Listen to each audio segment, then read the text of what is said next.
Bueno, pues vamos a comenzar con el desayuno. En primer lugar, permitidme que os agradezca a todos que os hayáis unido a este desayuno virtual. Esta vez generalmente ponemos algo para desayunar, pero esta vez lo tenemos que poner cada uno de nuestra propia despensa. Pero bueno, os decía que muchas gracias a todos por participar en este nuevo desayuno virtual de la Cátedra de Empresa Familiar.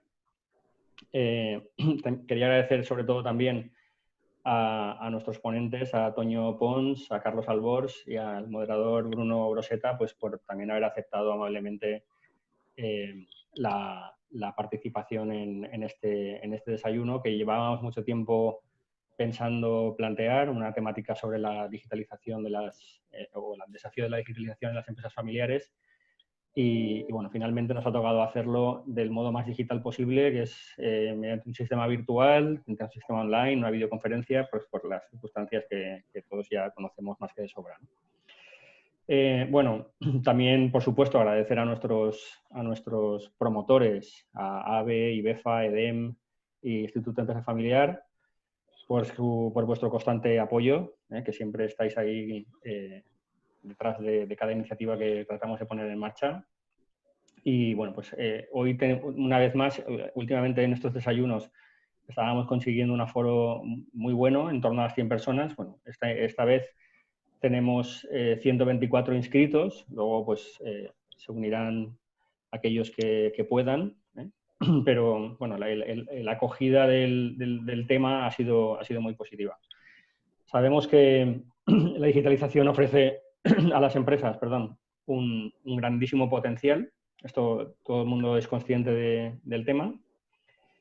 Y, sin embargo, pues todavía muchas empresas les está costando iniciar los pasos y empezar a trabajar, empezar a caminar de una manera, digamos, sólida en este terreno.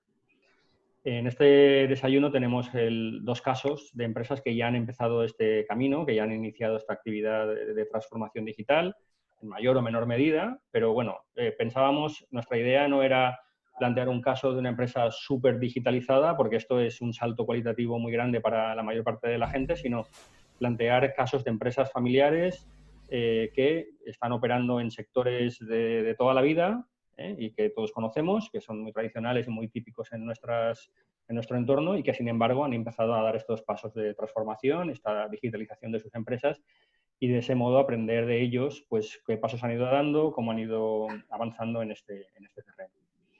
Sabéis que la cátedra se ha planteado como misión contribuir a la mejora de la competitividad y la perdurabilidad de las empresas familiares y pensamos que este es un tema crucial para afrontar el futuro, para que las empresas familiares pues, digamos que se preparen y se desarrollen para hacer frente a lo que el entorno les va a exigir cada vez más, y estas circunstancias que hemos vivido del COVID-19 han dejado patente que la digitalización es una herramienta crucial en este momento y que ha sido una herramienta fundamental para que las empresas hayan podido operar a distancia, hayan podido controlar sus operaciones, hayan podido mantener la actividad de gestión y de control.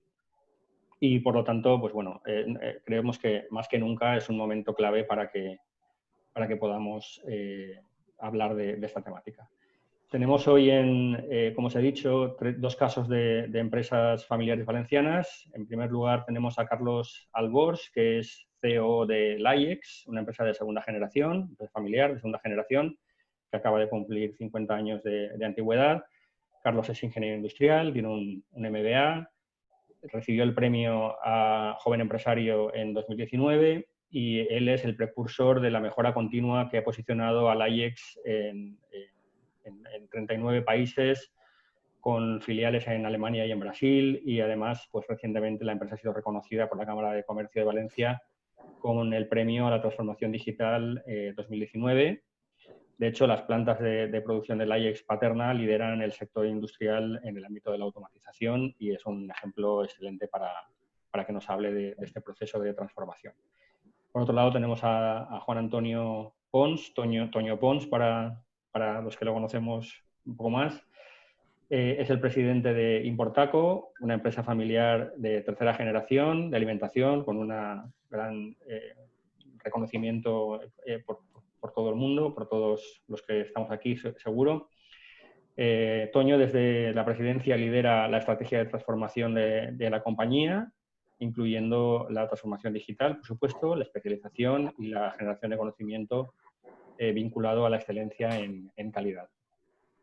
Antes de ocupar este cargo, Toño estuvo 9 años en las áreas de marketing y comercial y llegó a ocupar el cargo de dirección comercial y marketing. Y tras esto desarrolló su carrera como director general de frutos secos, donde lideró la evolución del negocio durante los años de mayor expansión de la empresa.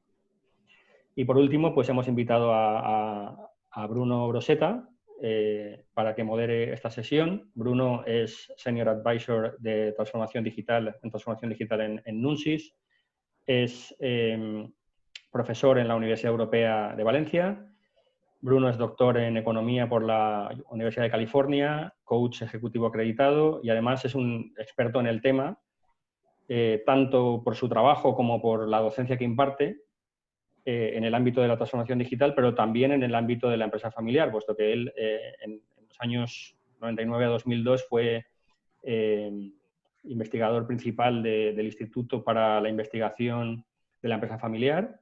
Fue uno de los pioneros en el estudio de esto en Valencia y además es, como investigador, pues él ha trabajado en este tema de la digitalización, está trabajando en este tema de la digitalización como investigador externo del IBIE, con el cual además he tenido la oportunidad de colaborar en un par de trabajos y bueno, pues pensé que era una persona que podía perfectamente moderar este tema. Sin más introducción, simplemente os decía, os recordaré al final otra vez, la cátedra está muy implicada en conectar las empresas con la investigación, con el conocimiento y sabéis que tenemos en marcha, en colaboración con Bankia, un observatorio sobre gobierno, estrategia y competitividad. Ahora luego os pondré en el chat los links y que en estos momentos estamos colaborando en un proyecto internacional que lidera Babson, que se llama STEP Project, que ahora está haciendo un análisis muy detallado de las respuestas que las empresas familiares están dando y han dado a esta situación del COVID-19 a nivel mundial. Es un estudio que se está desarrollando en más de 40 países simultáneamente. Os voy a poner los 2 links en el chat porque, bueno, pues si os apetece uniros a estos planteamientos de conexión entre la universidad y la empresa, pues creemos que es la manera mejor de poder avanzar en el conocimiento de vuestras realidades y poder aportar más valor a todas las actividades que desarrollamos. Sin más, Bruno, te cedo la palabra y yo iré tomando nota de las preguntas y controlando el tiempo y os iré ayudando en el proceso. Muchas gracias.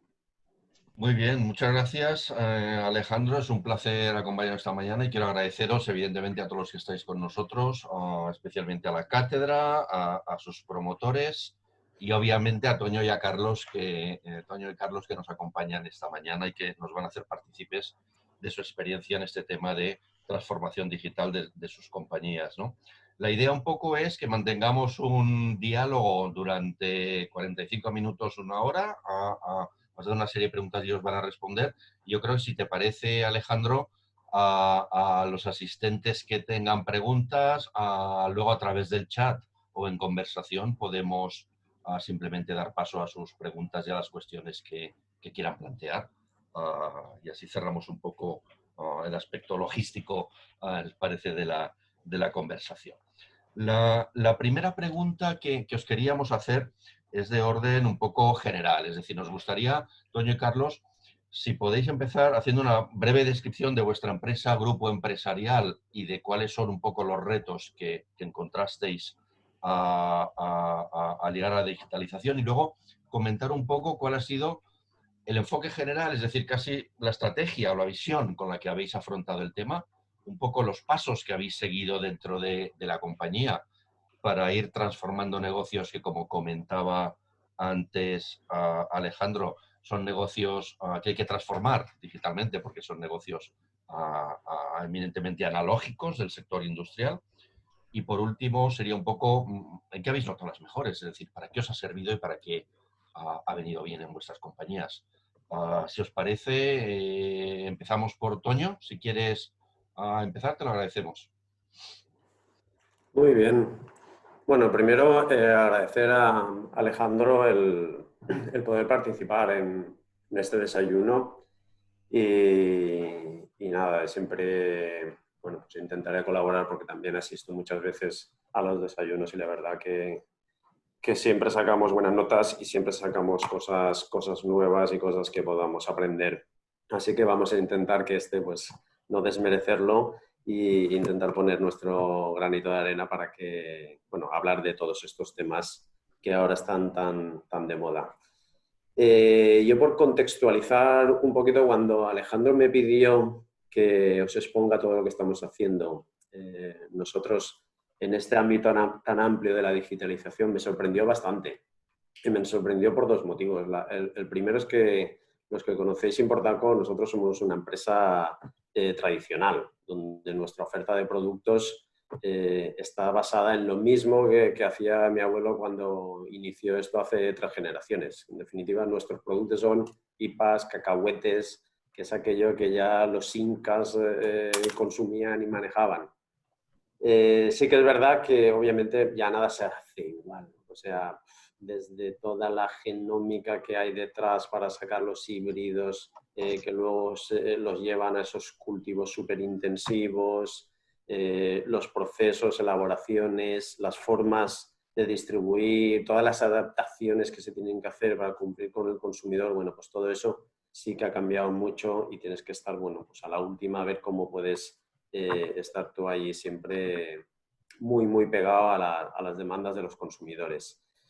Pero siempre es que hacemos la similitud de la transformación digital con empresas nuevas, empresas recientes, empresas de nueva tecnología. Entonces está muy pegado a todo el mundo del Silicon Valley. Y con lo que yo os voy a contar, pues veis como una empresa tradicional va haciendo algunos pasos que, bueno, pues que lo podemos llamar también como digitalización. Y el segundo motivo que me sorprendió es porque yo, hombre, no te digo que soy la antítesis, pero la verdad es que no me considero muy tecnológico y mis hijos dicen que no soy muy tequi, vamos. Y siempre tengo ese complejo de inferioridad y de estar pegándome con todas las nuevas tecnologías. Pero bueno, voy a intentar explicaros qué es lo que estamos haciendo en Importar con una empresa tradicional. Entonces, lo primero que sí que hicimos es perder el miedo. O sea, perder el miedo a todo este gran concepto, que incluso la gente lo llama transformación digital, para aquello de impresionar más, y clarificar los conceptos para no liarse. Cuando tú escuchas transformación digital y empiezas a escuchar los Big Data, el IoT, el Cloud, el Machine Learning, el Vision, los robots con bots, los RPAs, los chatbots, el chain, la computación cuántica, el e-commerce, las inteligencias artificiales, entonces dices, madre mía, para. Y si todo eso todo te lo mezclan con los nombres de los programas, más lío. Y si te lo mezclan en inglés, pues todavía son más líos. Y te da la sensación esta de que tu competencia son los más listos de todo el mundo, de todo el planeta, y que ellos lo van a tener todo súper actualizado y que te van a arrasar. Entonces yo digo, primero, que no cunda el pánico, pero tampoco podemos decir, bueno, estos son modas pasajeras y pasarán. Nosotros no somos de transformación. Primero, la empresa nuestra no es de transformación. Somos de evolución y de adaptación, de una adaptación permanente. Y así es como entendemos este proceso, que al final es utilizar tecnologías o herramientas de trabajo que van saliendo, que nos ayudan a mejorar, a evolucionar y a adaptarnos mejor a nuestros clientes. Porque no sé yo por qué le han puesto ese nombre de transformación. Pero bueno, eso es como cómo afrontamos este proceso.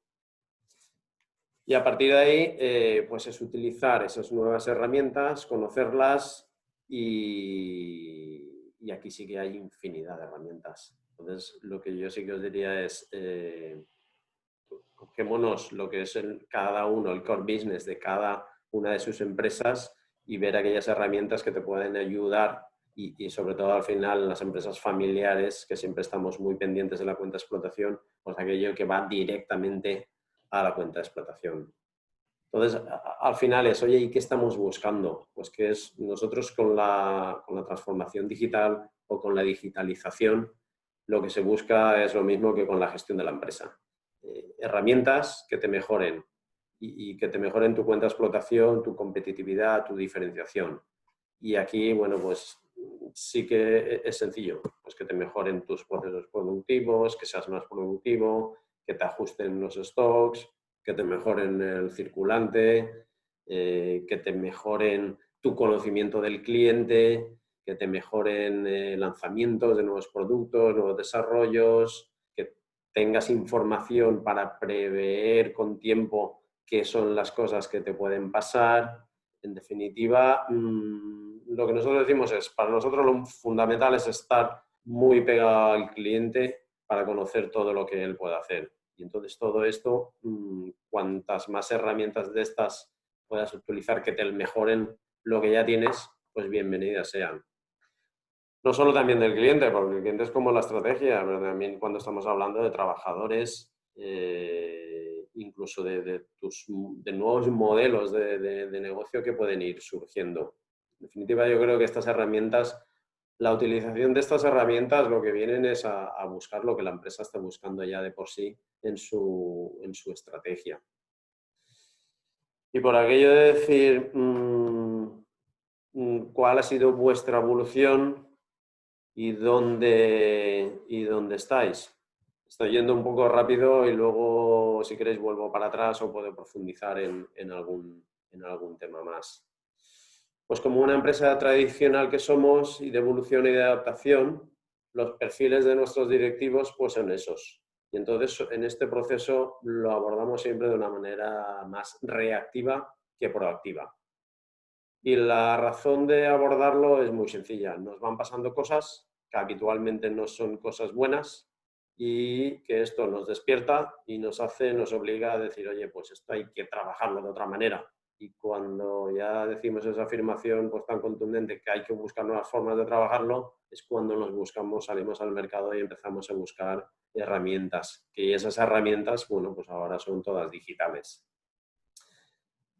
Os pongo el primer ejemplo, que creo que fue el gran cambio que hicimos en Importaco, y estamos hablando del 2006. En el 2006 recuerdo que teníamos información de la explotación de la empresa, estimaciones, y de repente cuando salió la información real, pues hubo una desviación muy, muy importante respecto a las previsiones que nosotros teníamos. Y cuando nos pusimos a analizar esas desviaciones, pues eran multitud de departamentos todos cruzados.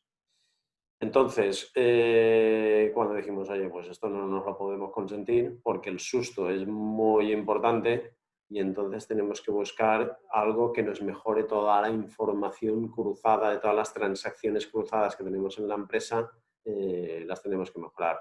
Cuando preguntamos esto qué era o qué, pues nos dijeron, necesitáis un ERP. Y bueno, pues el nombre que no nos marea tampoco. Lo que necesitamos es algo que nos dé una información más fiable de todas las transacciones internas que tenemos dentro de la empresa. Y este fue un cambio importante. Y un cambio muy potente. Y fue en el año 2008. Y ahí sí que nos preparamos muchísimo porque todos los usuarios de repente iban a cambiar su manera de estar, digamos, viendo toda la información y todas las transacciones. Pero ahora en estos momentos, pues el ERP que teníamos nos han dicho, hay una nueva versión que mejora la versión anterior, que podréis sacarle algo más de eficiencia y que sí o sí vais a tener que ir a esa nueva versión. La cuestión es el año que viene, el siguiente o el otro, pero tenéis que ir sí o sí. Y además me han prometido que en esa nueva versión la gente tampoco no va a ser tan traumático como la otra vez, sino que la gente prácticamente no se va a enterar. Bueno, pues muy bien, pues vamos a ello. Y la novedad es que esta nueva versión, pues que trabaja en lo que llaman el cloud, que ya lo explicará el que sea más técnico. Bueno, pues entonces tenemos que trabajarlo con el cloud.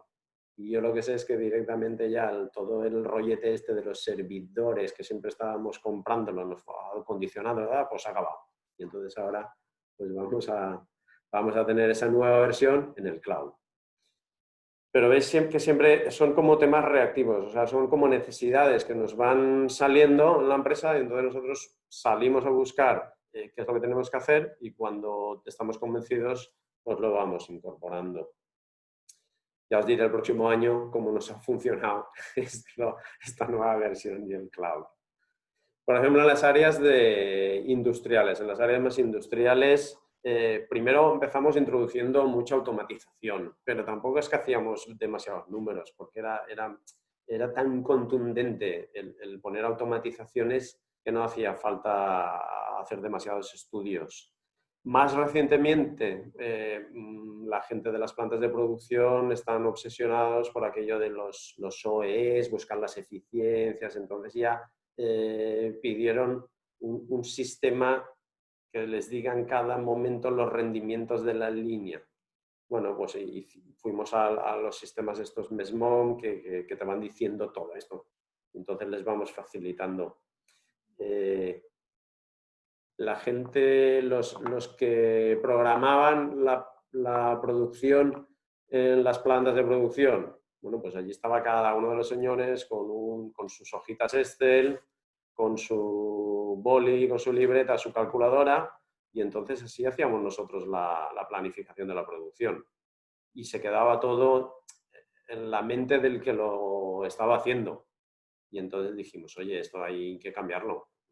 Vamos a ver si podemos estandarizar alguna metodología que no dependamos de cada uno de estos señores que lo está haciendo en el mejor de la voluntad y en el mejor de los casos, pero creemos que la situación que estamos no es. Bueno, pues buscamos software, programas que están muy especializados en estas planificaciones y así es como lo estamos haciendo. Y de paso, pues eliminas ya todos los papeles que teníamos en planta.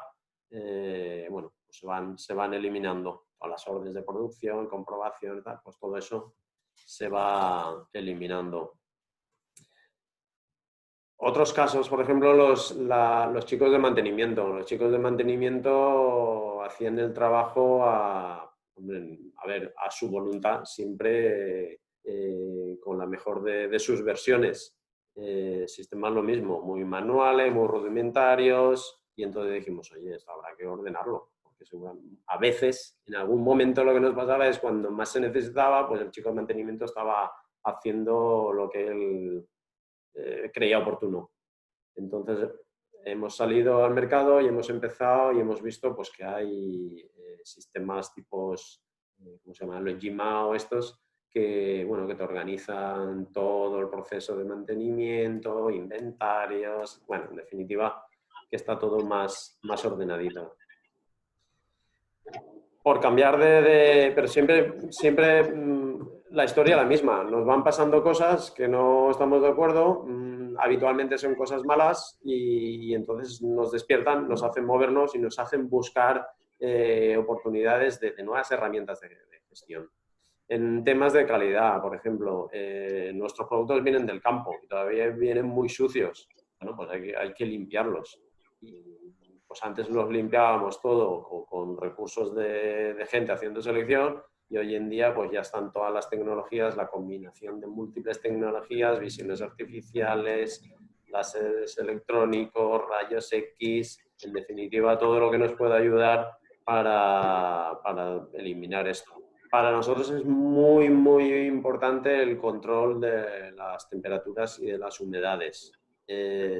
Pues se han puesto todas las máquinas que no las teníamos sensorizadas para saber exactamente nosotros cómo vamos. Y esto, los que más lo agradecen siempre son los usuarios, que son los que realmente lo demandan, nos lo demandan. Programas específicos de calidad. La gente ha pasado de tener su hojita Excel y su blog de notas y entonces pues ahora ya tienen un programa que, no sé, pues ellos lo revisaron, ellos lo buscaron y ya lo tienen todo ordenado, fichas técnicas, las recetas, entonces está todo coordinado dentro de esa área. Y el análisis de datos, en definitiva, también es fundamental. El análisis de datos, que son lo que van trabajando con las metodologías Six Sigma y demás, bueno, en definitiva es siempre con ese espíritu de mejorar y de cubrir las exigencias de los clientes. Una cosa que nos gustó bastante y que la vimos es para los nuevos lanzamientos de productos, estamos utilizando conceptos de neurociencia, que no es más que, bueno, pues que a los consumidores a los que nos dirigimos les hacen test, les ponen muchos sensores y entonces podemos saber cómo ellos experimentan a través de estos sensores cuál es su nivel de satisfacción de nuestros productos o de los productos de nuestra competencia. Pues esto lo vimos y hemos para utilizarlo y nos está funcionando bastante bien porque es más real que hacer una cata ciegas. Entonces, pues también vamos incorporando. Otros ejemplos que en las áreas de recursos humanos, por ejemplo, nuestra comunicación con los trabajadores, pues la misma que inventó desde la primera planta de producción. Había unos paneles a la entrada y ahí comunicábamos y si no, por reuniones físicas. El trabajador de turno pues llamaba al responsable que le habían dicho y esa era nuestra comunicación con los trabajadores. Y dijimos, oye, habrá que buscar algo, si ya no lo haces ni personalmente, que se hace todo a través del móvil, de los ordenadores y tal, en la empresa tendremos que buscar algo que sea más rápido y más eficiente.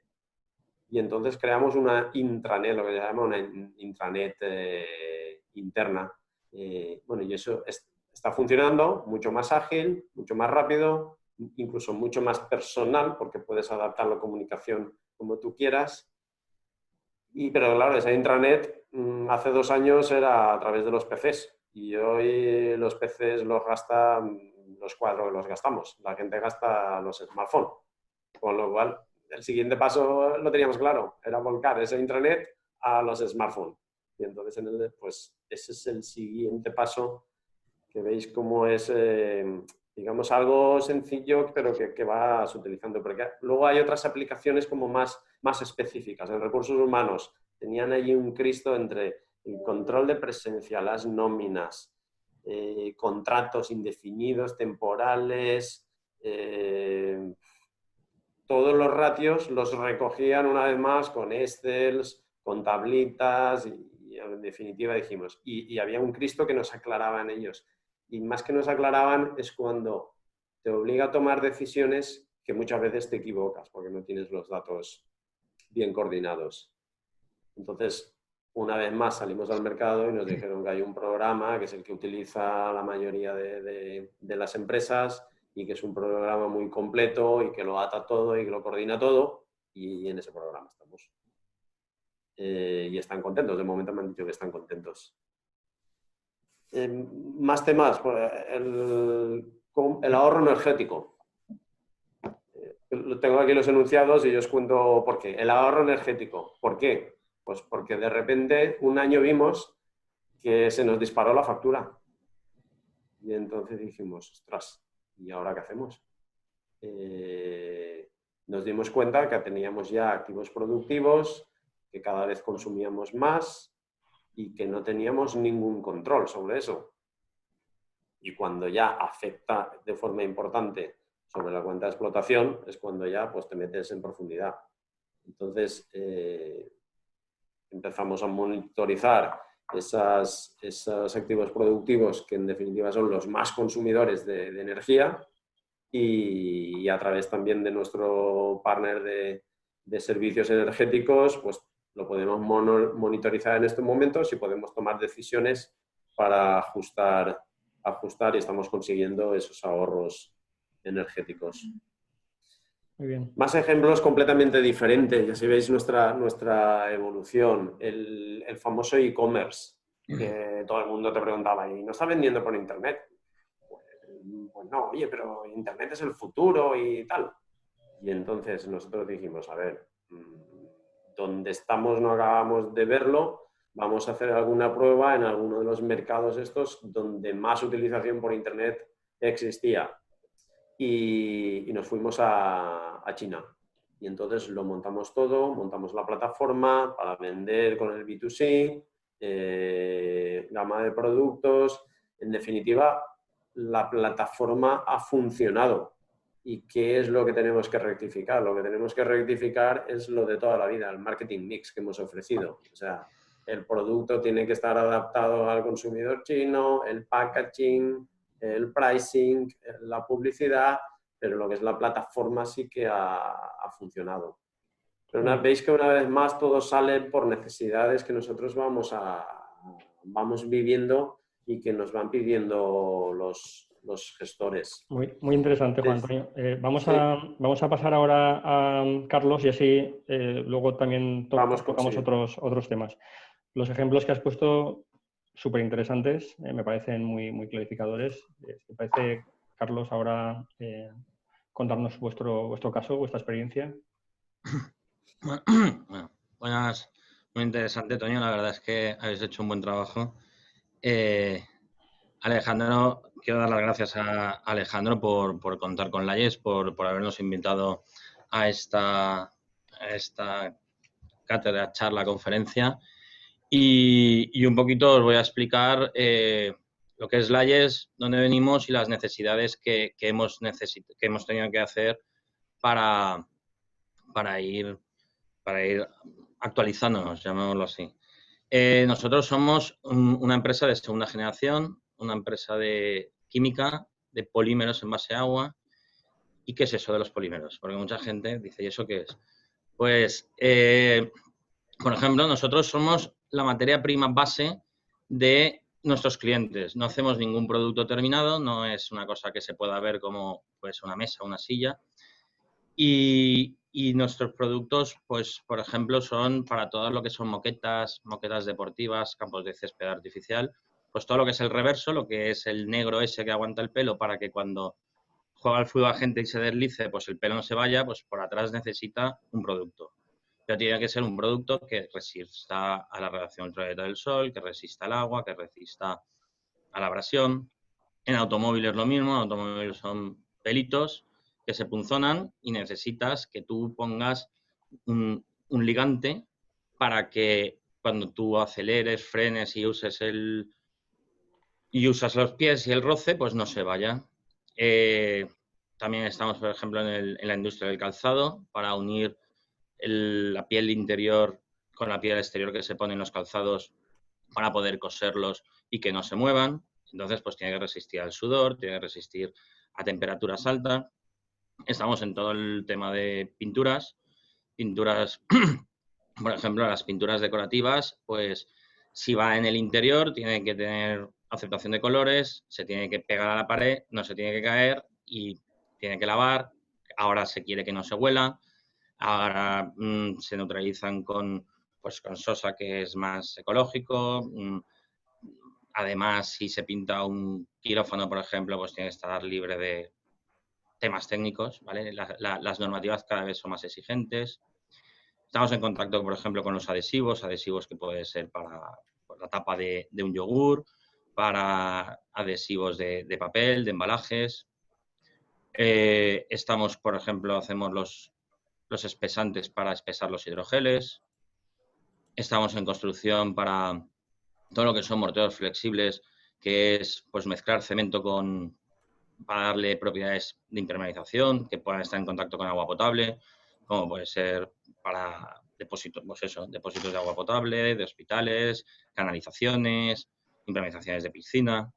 Entonces, al final, nuestro producto es un producto que no se ve, pero al cliente técnicamente es lo que le da más calidad o mejores propiedades a su producto final, ¿vale? Entonces, pues, porque nosotros sí que somos productivos, sí que tenemos que mirar muy bien la producción y entonces, pues bueno, empresa segunda generación, si ya es para mí difícil mantener al día todo lo que viene nuevo y todas las mejoras, pues cuando hay un cambio generacional, pues además, como empresa familiar, me imagino que os pasará a muchos de vosotros, pues quieres instalar o instaurar unas nuevas metodologías o cambiar lo que se ha hecho toda la vida por los nuevos métodos o por las nuevas formas de medición y, evidentemente, claro que lo entienden, pero los cambios siempre son difíciles, incluso para el personal. El personal que hay en las empresas es lo más valioso. Entonces, el tema de transformación digital, para mí hay que tratarlo con mucho cuidado, porque formar a una persona cuesta mucho. Cuando una persona ya es de la casa, ya lleva muchos años, ha pasado por cuando ha habido problemas en producción o cuando no ha habido problemas o demás, pues al final la experiencia es un grado. Las empresas las hacen los equipos humanos, pero sí que es verdad que la transformación digital cada día, midiéndolo por partes, es más necesaria. Entonces, hay que ir muy de la mano con tu equipo y hay que formarles y obligarles a formarse para no perder el valor de la experiencia. O sea, la transformación digital es muy interesante porque es lo que ha dicho Antonio. O sea, las hojas Excel está muy bien cuando las llevas, dices... que se me ha quedado la pantalla en blanco. Las hojas Excel está muy bien cuando tú las llevas y demás y dices, bueno, pues si yo aquí lo controlo todo, yo soy una persona muy metódica, ya, pero las organizaciones crecen, hay más departamentos, si a ti te pasa algo, tú eres el único que controla las hojas Excel, entonces sí que es verdad que hay que un poco hacer que la gestión sea válida para cualquier persona que llegue, que pueda entrar o que vaya ampliando las organizaciones. En nuestro caso, Layex, pues nosotros somos una empresa familiar que luchamos contra multinacionales en nuestro caso y entonces para nosotros el primer motivo fundamental de la transformación digital es la calidad y la productividad. Por encima de todo está la calidad. Nosotros tenemos que tener productos muy homogéneos, que al cliente de pinturas, por ejemplo, que pinta una pared en color azul, pues siempre tiene que ir el mismo producto con la misma calidad para que siempre salga el mismo azul, para que no un día le salga azul oscuro, otro azul claro y demás. En automóvil, imaginaros los niveles de exigencia de las líneas de automóvil o, bueno, lo que son los hidrogeles en contacto con piel humana o las estampaciones textiles que va en contacto con piel de bebé. Entonces, nosotros sí que el tema del OE, el OE es pues la eficiencia general del equipo, traducido un poco al español lo que sería la eficiencia de las máquinas. Entonces, nosotros sí que medimos muy detalladamente dónde están nuestras líneas productivas, dónde están los cuellos de botella. Es un poco donde podemos tener más problemas de calidad y donde podemos tener los cuellos de botella, porque sí que es verdad que, pues bueno, gracias a Dios, trabajo, buen equipo y demás, pues nosotros en los últimos 7 años hemos triplicado la facturación, triplicado la producción, triplicado la plantilla, ha entrado mucha gente nueva. Entonces, sí que al final teníamos que ir creciendo a la vez sin parar la producción, sin fallar a los clientes y dando el servicio de la calidad. Entonces, nosotros desde Layex, el OE es un poco la línea maestra que te dice exactamente siempre dónde tienes el cuello de botella y es donde tú tienes que, o en nuestro caso, actuar. Y nosotros lo que hicimos, empezamos poniendo las plantas productivas, haciendo todas las plantas, intentando que todas las líneas de producción sean siempre repetitivas, sean automáticas y entre lo mínimo posible el factor humano. Con mediciones, medimos todo en línea, medimos velocidades de agitación, consumo que tienen nuestros agitadores, presiones de aire, caudalímetros, pesos de todo, para enseguida que haya alguna producción, algún batch que se sale del óptimo, enseguida salen las alarmas para corregirlo inmediatamente y tener siempre la mayor homogeneidad entre lotes, ¿vale? Entonces, sí que con las plantas productivas es un proceso largo, o sea, el tema de la transformación digital no es voy a automatizar una máquina y en un mes la tienes automatizada. Por desgracia, esto no funciona, esto es un proceso de tiempo, o sea, te lo tienes que tomar con tranquilidad, bueno, con tranquilidad tampoco es la palabra. O sea, tienes que empujar para hacerlo porque si no, no llega nunca, pero tampoco puedes querer automatizar en un mes todo porque es imposible, porque luego vienen las puestas en marcha del papel que lo aguanta todo a la realidad cuesta un poco. Entonces, bueno, pues nosotros automatizamos todas las líneas, totalmente todas las líneas para que todos los procesos fueran automáticos y el factor humano, el error, nosotros por la calidad, el error no entrara. Luego, hicimos una secuenciación de producción, instalamos el Preactor en LAIEX y la verdad es que creo que ha sido una gran cosa que hemos hecho, porque en nuestro caso, el señor que desarrolla en I+D en el laboratorio el producto, lo desarrolla con unas condiciones. Luego, el director técnico que hace el escalado a nivel industrial no es lo mismo en lo que es, en nuestro caso, los reactores de laboratorio con el escalado industrial, porque aunque hacemos para que sean iguales, al final no es lo mismo un laboratorio que a nivel industrial. Y luego está el director de producción, que es el que lo escala, lo mete en producción, en línea en continuo. Entonces, y luego están, evidentemente, todos los operarios que tienen que fabricar. Es una forma de que todo lo que se ha diseñado en el producto inicialmente, todas las alarmas que se tienen, todos los... Pues oye, mira, se tiene que polimizar a esta velocidad, con esta temperatura. Se tiene que filtrar con una malla de 50 micras. Se tiene que... O sea, todos los procesos están totalmente automatizados y controlados. Antiguamente, o antes de que tuviéramos este programa, pues, oye, yo te había dicho que esto había que filtrarlo por malla de 50. Uy, es que vamos a tope de producción, no han podido cambiar la malla y al final lo hemos hecho en 120. Al final, reclamación del cliente, que te viene y te dice, oye, que esto no está filtrado como tiene que estar filtrado. O muchas cosas en los procesos. Oye, o esto tiene que ir a este depósito y te lo encuentras en otro depósito. Pero, oiga, ¿qué es esto? Pues son realidades del día a día que al final con esto va todo secuenciado. O sea, cada responsable, el responsable de mantenimiento dice cómo tienen que dejar las cosas. El responsable de medio ambiente y seguridad, cómo se tiene que hacer. El responsable de producción o el de I+D especifican por dónde tiene que pasar, por qué procesos, y entonces no te puedes salir de ahí. Y al no salirte de ahí, parece una tontería, pero la calidad se garantiza mucho. Y luego, además, evitas muchos fallos de eso ya te lo había dicho yo. Eso ya te lo había dicho yo. Para nosotros es fundamental, o intentamos que sea fundamental, que pase a la historia. O sea, un producto se diseña y siempre va por el mismo camino. No puede salir porque hoy el director de producción se ha puesto enfermo y como no ha venido, pues el operario lo ha puesto por otro sitio o demás. Entonces, para la planificación. Como tú estás planificando la producción con tiempo, no rompes stocks, que eso es otro de los posibles problemas que hemos podido tener en el pasado. La rotura de stocks, al final, son muchos productos que se fabrican. Nosotros pues tenemos una gama de casi 200 productos. Cada producto nuestro interviene en unas 10, 15 materias primas. Entonces, al final, el control de stocks está el RP, pero siempre pasa algo, siempre hay una rotura. Entonces, en este caso, como tenemos la planificación y sabemos lo que vamos a gastar y sabemos lo que hay, es muy difícil que nosotros rompamos stocks, ¿vale? Y si rompemos, enseguida se cambia la planificación, pero enseguida no. O sea, enseguida es 3 o 4 días antes, ya sabes que vas a cambiar la producción porque vas a romper stocks.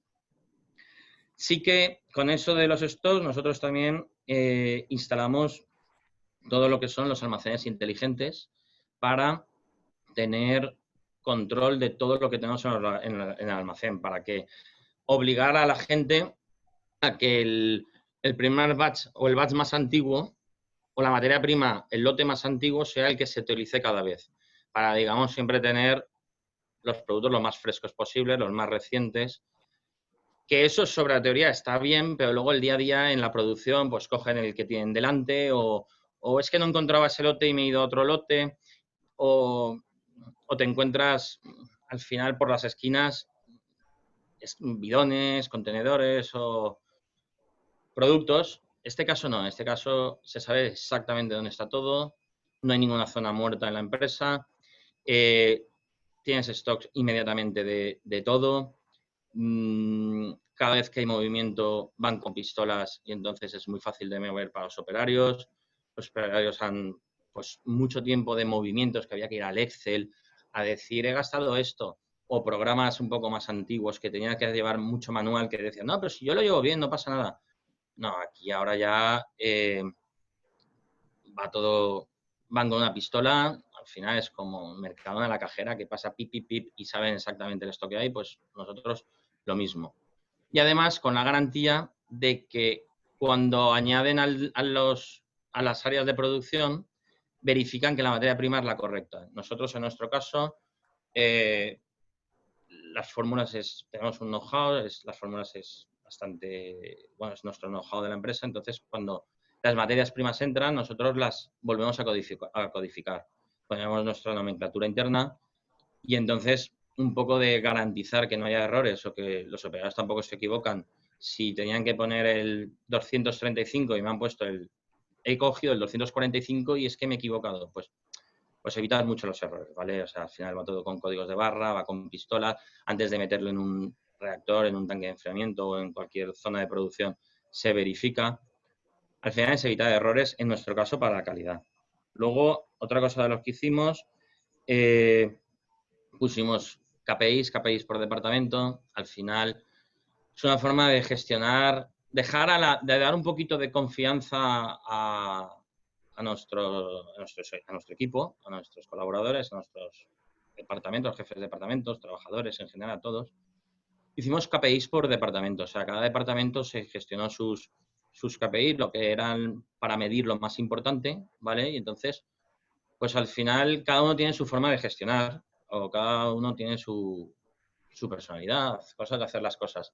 Entonces, al final es una forma de medir todo por números, medir al equipo por resultados, por valores. Y entonces, pues oye, mientras que unos señores estén cumpliendo, estén en verde y estén trabajando, pues les dejas, no tienes problemas, tienen libertad de moverse. Si el objetivo baja naranja, pues entonces intentas ayudarles.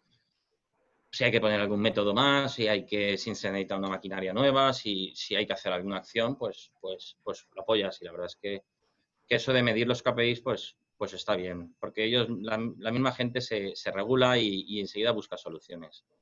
Muy bien. Y Carlos. luego, por último, o dentro de lo más gordo que hicimos es papeles cero. Papeles cero, al final, cuando hay documentación en papel, son errores, la gente va uno detrás de otro esperando que, oye, es que me tienes que firmar esto, es que ahora no ha venido, es que ahora está de viaje, es que vendrá en 3 días. Y cuando él lo firme, tiene que ir a dar el visto bueno el de mantenimiento. Y el de mantenimiento luego el director de ingeniería y luego el que tiene que pagar al proveedor. Entonces, al final, nos hemos quitado el 90 o 95% de los papeles de la empresa con un sistema donde al final hay un control brutal, no se escapa nada. Si el señor de mantenimiento aprueba una cosa y le tiene que llegar el de ingeniería llega una alarma y él entra y lo ve y pasa y da el visto bueno y le pasa al de administración. Entonces, la verdad es que ahí se ha ahorrado mucho tiempo de la gente de administración, sobre todo. Muy bien. Y a nivel directivo se tiene mucho más control de las cosas. O sea, es muy fácil acceder a la documentación, a los presupuestos y demás. Muy bien. Muchísimas gracias a Carlos. La verdad es que vuestras experiencias son impresionantes. Retomo lo que decía Toño también, que decía que son muy reactivos, etcétera, y que la transformación digital, pero al final habéis transformado el modelo de negocio completamente, es decir, habéis cogido operaciones, habéis cogido clientes, habéis cogido marketing mix, por lo tanto ha abordado todo. Y en el caso de Carlos, evidentemente, una compañía eminentemente B2B, calidad y eficiencia y mejora en procesos han sido los ejes. Estoy recogiendo muchas ideas, pero creo que vamos a intentar, para terminar un poco y cubrir los temas que queríamos, nos quedan un poco dos temas fundamentales, si queréis a comentar. Entonces, si os parece, intentamos fijarnos unos 5 minutos, 7 minutos de intervención por cada uno y los abordamos en el orden en que queráis. El primero sería el proceso de implantación, es decir, ¿cuál es el proceso para hacer esto? Toño ha comentado una cosa muy interesante y es, no soy muy tecnológico, es decir, aquí el proceso empieza por la dirección, empieza por el CEO, por el consejo de administración, etcétera. Y que por lo tanto hay un proceso importante de empoderamiento de gente que no necesariamente conoce estas tecnologías. Entonces, eso es un primer paso y me interesaría que los dos probablemente habléis de cómo empujáis en este sentido para que se hagan las cosas. Y luego está el tema cultural que también Toño y Carlos han mencionado, en particular el tema de que es fundamental modificar la cultura sin afectar y sin perder la experiencia del equipo humano que ya tienes, que es evidentemente enormemente valiosa. ¿Cómo se diseñan estas estrategias, vuestros procesos desde arriba, desde la alta dirección, y cómo afectan a la cultura? Y luego os agradecería, y esta sería la última pregunta, por lo tanto ya lo hacemos, si te parece, Alejandro, un poco más abierto, ¿no? Sí. En tema de la empresa familiar, al fin y al cabo, esto es una reunión, un webinar sobre empresa familiar, ¿no? Entonces, al final las empresas familiares tienen ciertos componentes o ciertas características, evidentemente, que las diferencian a los demás. Menciono un par de ellas, ¿no? que se han resaltado en la literatura. Por ejemplo, la tenure o permanencia de los CEOs de la alta dirección en empresas familiares es considerablemente mayor en general, en media, al de otros tipos de compañías no familiares, ¿de acuerdo? Esto puede afectar a los procesos de transformación digital o de digitalización en el sentido de que, evidentemente, quizás la edad media es mayor. Segunda observación, quizás en las empresas familiares abunda la presencia de nuevas generaciones. Pueden estar en la empresa, pueden estar en el consejo de familia, pueden estar en el consejo de administración. Estas nuevas generaciones a veces pueden ser un apoyo importante en el sentido de incorporar nuevas tecnologías o incluso diseñar nuevos modelos de negocio. ¿Habéis tenido la oportunidad de quizás reflexionar, utilizar alguna de estos activos? Por último, las empresas familiares suelen tener unas culturas muy marcadas, probablemente desde la primera o la segunda generación. La transformación digital es tecnología, es negocio y también es cultura. Por lo tanto, cuesta más, digamos, este tipo de procesos en la empresa familiar. Para resumir, entonces, un poco, si queréis. Uno, ¿cuál ha sido el proceso que habéis seguido en vuestra compañía, desde la alta dirección hasta los departamentos, un poco para movilizar estos esfuerzos de digitalización? Y, en segundo lugar, si creéis que hay alguna particularidad en las empresas familiares que hagan esto igualmente difícil, más fácil o más difícil que en una empresa no familiar. Si os parece, intentamos fijar un tiempo de unos 5 minutos para Toño y para Carlos, y a partir de ahí entraríamos, Alejandro, si te parece, en lo que es debate, ¿de acuerdo? Toño, ¿quieres empezar? Carlos, sí. ¿Quieres empezar tú ahora? Gracias. Como queráis. Vale, pues si queréis, lo hago. Vale, empiezo yo. Toño, lo que queráis, vale, empiezo. Adelante, Carlos. Para mí el proceso de implantación, para mí es fundamental tener claro que se quiere y que el objetivo sea muy simple. Y me explico que sea muy simple. Que sea muy simple es, quiero automatizar el almacén porque no quiero que hayan fallos a la hora de meter productos en los reactores o en los tanques de enfriamiento. Quiero automatizar esta máquina porque no quiero que vuelva a haber este fallo concreto o porque no quiero, o quiero automatizar porque quiero reducir el tiempo. Y la idea básica por lo que haces el cambio a la automatización, eso se tiene que mantener en el tiempo y tiene que ser muy simple y muy clara, porque al final, en las horas cuando se hacen estas implantaciones, al final no son cortas, por desgracia no son cortas, duran muchos meses, incluso pueden llegar al año.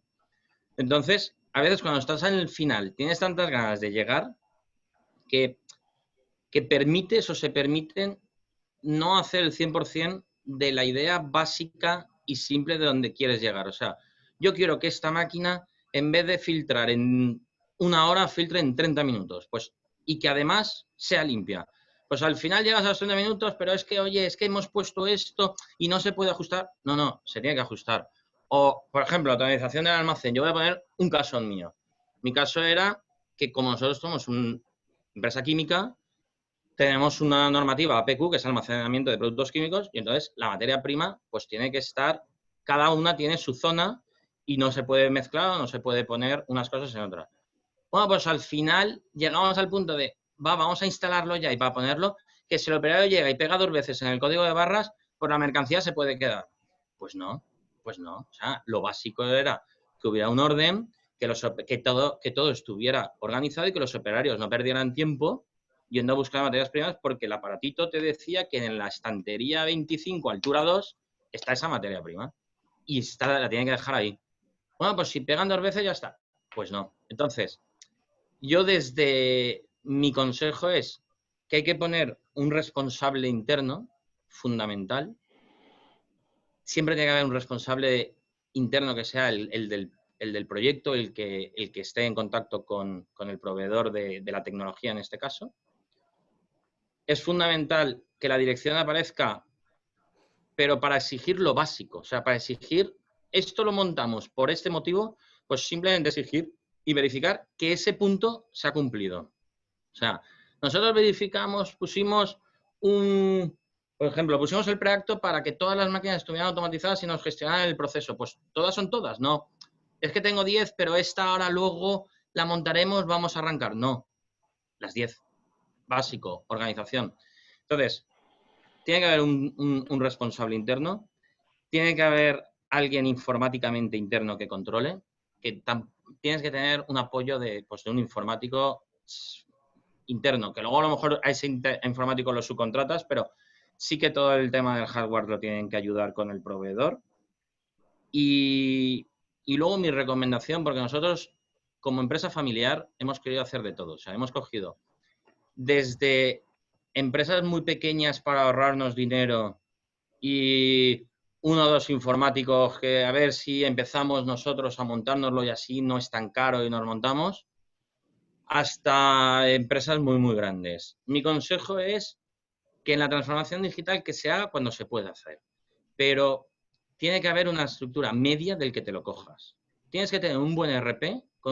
El ERP es el que al final alimenta al de automatización de procesos, al que alimenta el de la seguridad, el que alimenta el del almacén.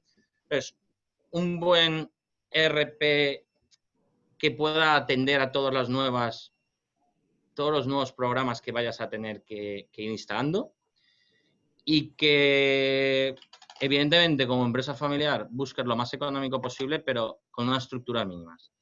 A veces el cogerlo demasiado pequeño en esto que es tan largo, acabas pagándolo.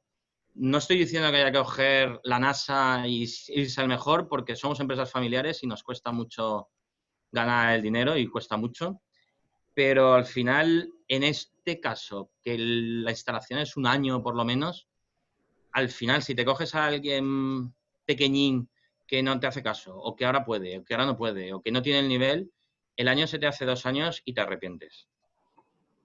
Y eso es un poco, y ya está. Y no sé si he contestado a todas las preguntas o queréis que detalle alguna más. Muy bien. Has contestado de maravilla y resaltaría, muchas gracias, Carlos, a empezar con una infraestructura tecnológica mínima, ¿no? Por ejemplo, un ERP y asegurarse de que es escalable, es decir, de que puede crecer en el futuro. Ideas y objetivos simples y forma de trasladarlos también, mantenerlo desde la dirección, responsables o sponsor interno y apoyo informático. Toño, ¿cuál sería tu enfoque en este punto?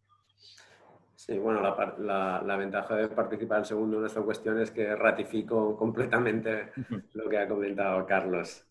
Yo quizá quisiera puntualizar la importancia de la gente, de tu gente, de tus líderes que tienes internos. O sea, nosotros obviamente desde el Consejo de Administración tú impulsas, más que impulsar la transformación digital, lo que impulsas son las mejoras. O sea, el que aporten actuaciones de mejora continua, que salgan de su zona de confort habitual y que presenten siempre mejoras. Y esas mejoras pueden ser de muchos casos, y cada uno de ellos tienen que estar abiertos a, bueno, pues a continuamente presentar esas mejoras.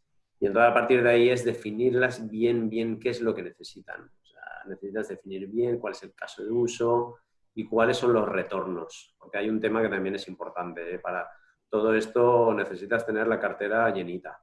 O sea, necesitas recursos y necesitas recursos.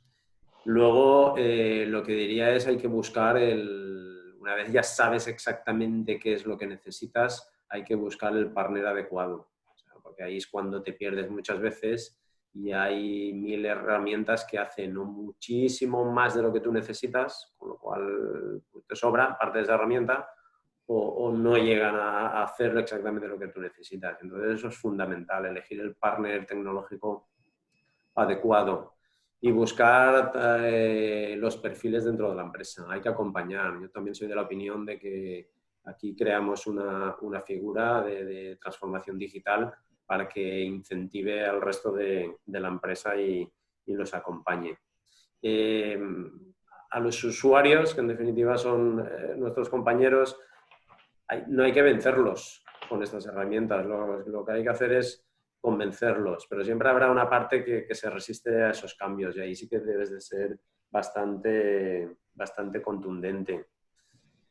Y luego no tener prisas tampoco. O sea, todo esto, cada una de las herramientas que se van implantando tienen sus retornos y los retornos, las empresas familiares siempre necesitamos los retornos para mañana. Y oye, pues aquí muchas veces para mañana no son formas nuevas de trabajar, Mi gente a veces me dice, es que estos son retornos cualitativos. Y digo, hombre, esto tampoco vale. Necesitamos que tenga un impacto en la cuenta de explotación, pero hay que tener paciencia.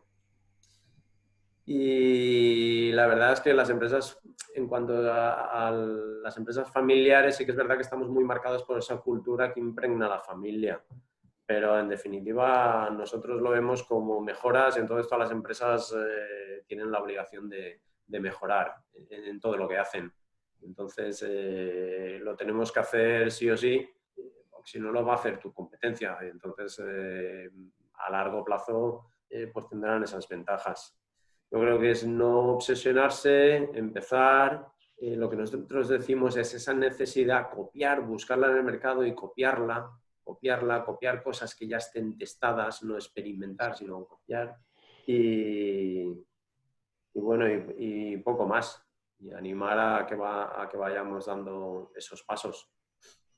Muy bien, muchas gracias, Toño. Carlos, no me resisto a preguntarte tu visión sobre... Es más fácil, estás en segunda generación, has mencionado al principio de tu intervención que estabas simultaneando un poco el cambio generacional, lo que se acaba de desarrollar con estos procesos, ¿no? Un poco de digitalización. ¿Cuál es tu impresión sobre cómo se hace esto en la empresa familiar? Pues es un poco lo que ha dicho Toño. Al final, las empresas familiares todos están muy involucrados, están muy metidos. Al principio, pues son reacios porque es como... A ver, vas a venir tú aquí ahora a explicarnos lo que llevas haciendo toda la vida y al final es un poco... Haces una cosa, tienes que tener la suerte de que te salga bien, entonces pues te vas ganando un poquito la confianza.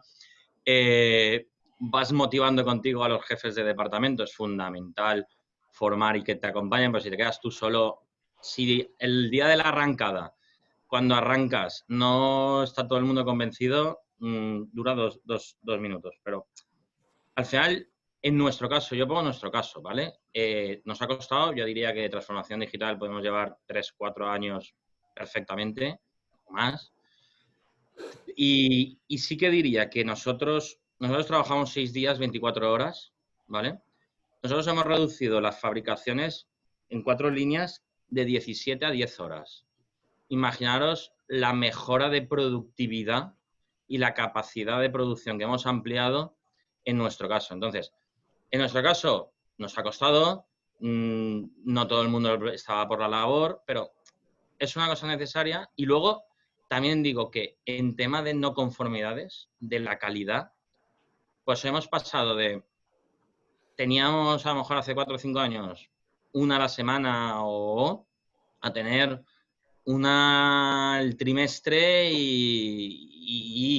o sea, sale todo muy controlado ahora. Entonces, es caro, porque no es barato, pero si haces los números, al final, si ahorras 7 días, o sea, si estás ahorrando casi pues de 17 horas a 10 horas, pues imaginaros, podemos fabricar mucho más, podemos vender mucho más, podemos tener muchos más ingresos, nos permite seguir creciendo con calidad. Entonces, al final, la familia y los cambios van entendiéndolos, pero al final necesitas, pues eso, lo que ha dicho Toño, necesitas una figura interna que sea transformación digital, o lo empuja desde la dirección, o una persona que tenga conocimientos más amplios, pero al final la transformación digital, en mi caso, yo creo que tiene que ir un poco acompañada de todas las empresas. Tampoco puedes potenciar mucho un departamento y dejar el resto acompañado, porque como yo digo siempre, al final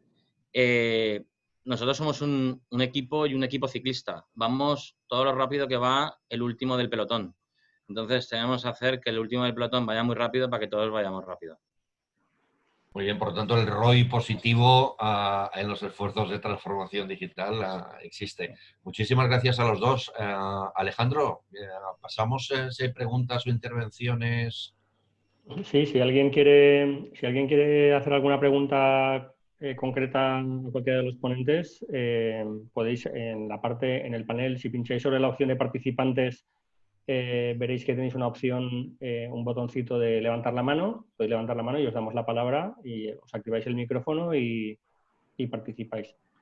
Si no hubiera ninguna pregunta, también podéis escribirla en el chat, si os parece. Si no hubiera ninguna pregunta, yo también puedo hacer alguna a continuación.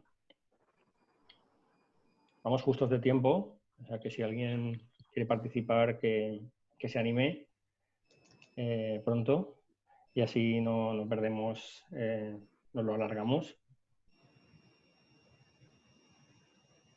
A mí, si os parece, muy brevemente, porque ya estamos justos en el tiempo, si os parece, una idea que yo creo que podría ser interesante destacar en este momento, el seminario se titula Ahora más que nunca, ¿no? Es decir, una pequeña valoración por vuestra parte sobre en qué medida los pasos que habéis dado antes os han permitido afrontar la situación que estamos viviendo, que hemos vivido muy recientemente y que seguimos viviendo y que nos va a durar una buena temporada. ¿En qué medida esto os ha ayudado a enfrentaros mejor a estas dificultades de operatividad y de funcionamiento que hemos tenido en estos meses? Cualquiera de vosotros, Toño o Carlos. Mira, hay uno que nosotros teníamos pendiente, que es el tema este de las videoconferencias, y que teníamos pendiente dar formación y que no arrancaba. Y ahora ya no sabemos vivir sin las videoconferencias. O sea, no concebimos el trabajo sin tener esta herramienta. Pero bueno, al final todas las herramientas que vas metiendo van dando sus frutos. Entonces, al final vas mejorando los indicadores que te habías previsto y eso es la parte importante. Yo creo que por eso de ahí de asegurar cada una de las herramientas que vas utilizando que se cumplan los indicadores. Los dos sois empresas industriales. ¿Habéis percibido que habéis tenido que implementar cambios en cadenas de producción de forma a mantener separación entre trabajadores, etcétera, o niveles de automatización? ¿O habéis descubierto quizás que ya podíais manejarlo bien con los cambios y los procesos que habéis introducido anteriormente? Yo en mi caso es un poco lo que ha dicho Toño. El tema de las videoconferencias lo hemos descubierto porque teníamos a gente en los despachos de al lado haciendo videoconferencias, pero creo que a nivel empresa, o a nivel tejido industrial, el tema de las videoconferencias que las teníamos un poco oxidados, me ha parecido muy, muy, muy interesante porque al final es una forma de que tienes reuniones con los responsables que tienen que estar, porque hacer una visita en persona al final te tienes que desplazar, puedes hacer 2 visitas en todo el día. De esta forma están todos los responsables, todos los que deciden, se hace una videoconferencia marcada una hora, todo el mundo es muy puntual. Mucho más orden a la hora de hablar, mucho más... claro, como tienen que haber turnos, pues hay mucho más orden y se define más. En el tema producción, nosotros, gracias a Dios, no hemos parado. Hemos tenido la suerte de poder seguir trabajando y produciendo. Sí que es verdad que en abril tuvimos un bajón, pero en mayo y junio hemos seguido a tope. Y como lo teníamos automatizados los procesos, sí que hemos podido mantener las distancias de seguridad, los métodos de limpieza, pues los EPIs necesarios. No hemos tenido problemas y también hemos tenido suerte que tampoco ha habido ningún contagiado ni hemos tenido ninguna persona en la YES que haya sufrido el problema en primera persona. Muy bien. Bueno, como veo que no hay manos levantadas ni preguntas, bueno, yo os agradezco a todos. Me gustaría hacer una breve conclusión para no hacerlo más largo, que ya os digo que nos gusta cumplir el tiempo. Llevamos más o menos 1 hora y un cuarto, que es lo que teníamos previsto. Muchísimas gracias a vosotros por contarnos vuestra experiencia. Yo lo que veo en este caso es que bueno, la digitalización al final es una herramienta que está claramente enfocada en la mejora de la eficiencia, la mejora de la calidad y, por lo tanto, la mejora de la atención a vuestros clientes. Un proceso de adaptación, como ha dicho en algún momento Toño, que bueno, pues que requiere de bueno, que al final es la que sustenta las mejoras de la competitividad de la empresa de cara al futuro. ¿Hay preguntas? Me dice Diego que hay alguna pregunta, pero yo no la veo. Darío ha puesto, ¿cómo veis el segundo semestre? Sí. ¿Cómo veis el segundo semestre de este año? Sí, es verdad. Bueno, pues, si queréis, antes de que yo concluya, podéis contestar. Yo creo que depende de sectores. Yo creo que es difícil contestar porque nosotros, a veces me da vergüenza decir que vamos a tope de producción porque sé que hay mucha gente que lo está pasando muy mal, pero hemos tenido la suerte de que tenemos un espesante que se utiliza para los hidrogeles y que solamente somos 3 empresas lo que fabricamos en toda Europa. Entonces, nosotros, en nuestro caso, pues tengo una barbaridad de pedidos, gracias a Dios. Pero sé que hay gente que lo está pasando mal. También es verdad que de los sectores que yo toco, pinturas, construcción, calzado y demás, en general la gente no creo que no va tan mal como se dice, o por lo menos eso es lo que me transmite y lo que me están comunicando. Yo creo que las vacaciones este año, en vez de tenerlas en agosto, ya han sido. Creo que se van a mover las vacaciones en general, pero no lo veo, o por lo menos con los sectores que yo he tocado, quitando el del automóvil, que estos sí que están un poco más fastidiados y mueven mucho. También es verdad que la industria del automóvil mueve mucho. No es tan pesimista como dicen. A lo mejor Toño tiene como es otro sector distinto. Toño, me cuenta. Sí, bueno, nosotros afortunadamente estamos en el sector de la alimentación y entonces el sector de la alimentación, la demanda se nos ha disparado, lo que es en las grandes superficies se nos ha disparado, pero hasta el punto de que no hemos podido llegar a cubrir esas demandas en determinados productos.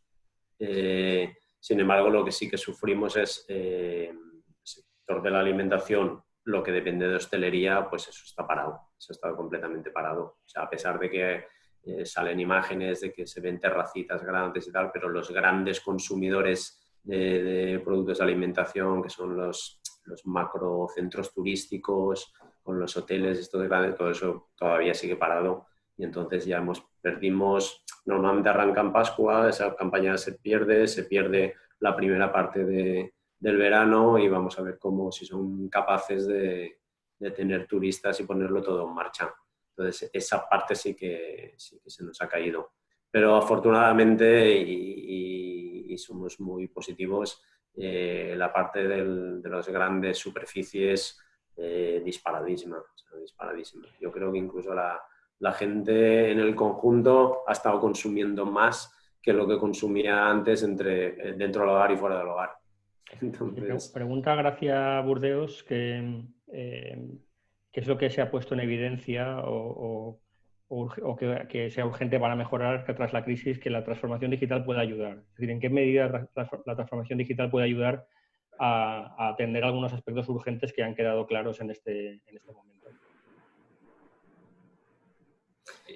Yo creo que la transformación digital bien gestionada te hace ser más productivo. Al final, en situaciones difíciles, entiendo que todo el mundo va a querer vender, va a ser más agresivos a la hora de vender. Entonces, si tú eres capaz de, con menos estructura, producir lo mismo o producir más con la misma o mejor calidad, al final está en la pelea continua para ser el más competitivo, porque tu competencia no se queda de brazos cruzados. Entonces, en mi caso, yo lo veo como está en la línea de reducir costes garantizando la calidad y aumentando la producción. Hay otra pregunta también muy interesante de Borja González que dice que a la hora de implantar la transformación digital muchas veces encontramos con gente que tiene dificultades para adaptarse, ¿no? Es decir, dentro de las organizaciones pues no todo el mundo tiene la misma capacidad de adaptación y de implantación de estas opciones. Y en estos casos, ¿qué habéis hecho? este es el gran inconveniente, la resistencia al cambio o lo que había nombrado antes Carlos. Es que esto toda la vida lo he hecho así. Entonces, formación, tratar de convencerlos, porque al final vencerles es difícil. Tienes que dar mucha formación y tratar de convencerlos. Y sobre todo con el uso del día a día es cuando se tienen que dar cuenta que se mejora. Muy bien. Totalmente de acuerdo. Formación.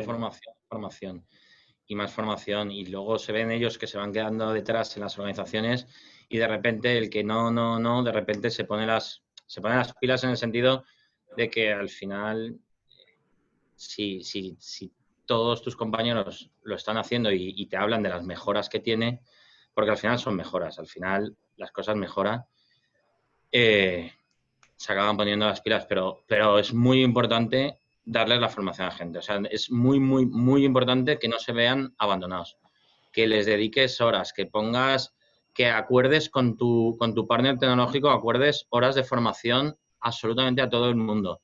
En mi caso, que van por turnos, a diferentes turnos la gente, pero es fundamental que arranquen por lo menos con la tranquilidad de que hay alguien que se ha molestado en explicárselo. Muy bien. Muy bien. Bueno, yo creo que muy interesante vuestras aportaciones. Como os decía, esto es un tema fundamental para la mejora de la competitividad. La transformación digital o la digitalización, las tecnologías de la información y tecnologías digitales están aquí para quedarse para siempre y seguirán evolucionando. Y bueno, al final lo que hemos visto aquí es que en estas dos empresas que han empezado a dar estos pasos se han producido muchas mejoras en distintos apartados que al final sumadas son una mejora muy importante en temas de calidad, en temas de eficiencia y por tanto en temas de competitividad. Han remarcado los dos ponentes que es muy importante tener una mínima estructura para poder empezar con ciertas garantías, es decir, haber empezado a dotarse de ciertas infraestructuras, ¿no? De una ERP, de unas ciertas infraestructuras que te den una base sobre la cual construir. Y luego me ha parecido muy interesante los aspectos relacionados con el proceso, ¿no? La claridad de los objetivos concretos, no demasiado complejos, objetivos simples, concretos que se vayan desarrollando paso a paso, en las que se pueda hacer un seguimiento claro, con mensajes simples, con mensajes claros. La identificación de líderes o de responsables, cada uno les habéis llamado de una manera dentro de la empresa que tiren de ese carro, ¿no? que sean los responsables de ponerlos en marcha, pero eso acompañado de mucha formación, de convencimiento de aquellos que son de los usuarios, de la utilidad para el usuario, que al final le vea la aplicación, que esto realmente contribuye a una mejora del trabajo que se está haciendo y de su propia eficiencia como empleado, ¿no? como unidad de la empresa. Y bueno, y que al final también tiene que estar, este seguimiento de la implantación de esas actividades tiene que estar muy ligada también a la consecución de retornos. Es decir, que esto no vaya aislado de que al final tenga efectivamente una mejora en la competitividad de la empresa, en la productividad, en la eficiencia, en la calidad, pero que sean retornos palpables, que no llegarán a corto plazo, no llegarán inmediatamente, que van a requerir un tiempo y por lo tanto hay que ser paciente, que es una de las características digamos, más positivas de las empresas familiares, ¿no? Esa paciencia, esa capacidad de persistencia, de hacer las cosas con un objetivo a medio o largo plazo y persistir en él. Y bueno, pues tenemos aquí dos ejemplos buenísimos de empresas que han empezado este camino con mucho éxito y lo que os animamos a todos es bueno, pues a informaros, a formaros, a buscar, como han dicho ellos también, a los socios adecuados, ¿no? Los partners adecuados que os puedan acompañar en este camino para, pues para dotaros o para daros aquello que nos falta a los que empezamos a desarrollar esta actividad. No tenemos el conocimiento técnico necesario. Pero bueno, creo que en definitiva las dos experiencias han sido bueno, pues muy enriquecedoras y espero que a todos os hayan parecido muy interesantes. Y como siempre, gracias a todos por participar en estas actividades de la cátedra. Esperamos seguir contando con vosotros en las próximas, que pueden ser presenciales, pero también virtuales, y ya veremos cómo vamos combinando estas opciones en la medida de lo posible. Y seguiremos trabajando para que, bueno, pues para que podamos transferir todo este conocimiento de empresas a empresas y de las universidades también a las empresas y viceversa. Nada, simplemente despedimos aquí la sesión. Os agradecemos a todos, Bruno, también por tu moderación, a todos nuestros promotores y patrocinadores como siempre y a todos los participantes. Bueno, pues como siempre, os esperamos en las próximas actividades de la cátedra. Muchas gracias, Toño, muchas gracias, Carlos, Bruno. Y muchas gracias. Hasta la próxima. Muchas gracias, un placer. Hasta la próxima.